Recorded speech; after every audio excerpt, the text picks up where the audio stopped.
I told you, I wake up every day right here, and it's always February 2nd.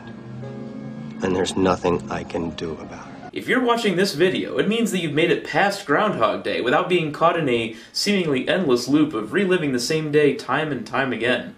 This is, of course, a reference to the classic Bill Murray comedy Groundhog Day, where he has to relive the same day over and over until he gets it right. What that exactly means and who decides, well, it's been so long since I've seen it that I don't recall, actually. I have the feeling there might be some people that would never escape that loop, though. Fortunately for them, though, it's not real. It's just a movie.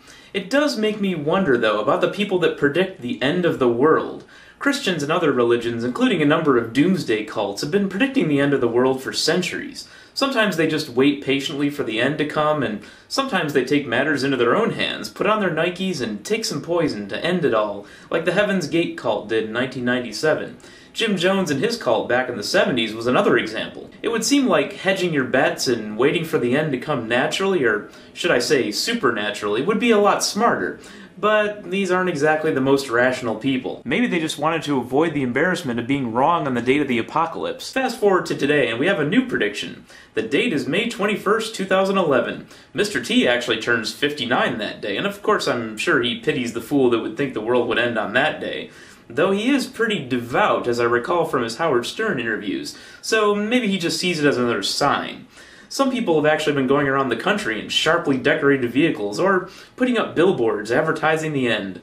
The YouTube user Witness of the Truth even told me about this date months ago, telling me that I better be ready, and me being the big nerd that I am, I put a reminder on my Outlook calendar at work, so that I can be sure to either tell everyone at work that all my projects might come to an abrupt end, or send him a message on YouTube and see what went wrong with his prediction. You can take a guess on which one I'll be doing. It did bring up the question, though, of what Christians think that don't buy the specific date of the end of the world thing.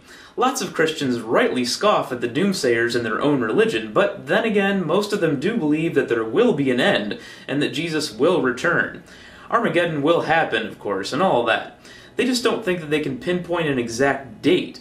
I always thought believing in a supernatural end of the world without a date was bizarre, but now I'm starting to think that it's really not that much saner than the exact date crowd. So many of them nod knowingly when asked about the end of the world or the rapture, and say that the end is definitely at least pretty near. It's always good to keep a little fear in the minds of the followers, after all. Plus, just look at the world around us, all the problems. Like the world's ever been free from problems since our ancestors climbed down from the trees. So what do you think, Crocodile Army? What will you be doing on May 21st, 2011? Leave a comment below with your plans for that date. I'm coming to your house.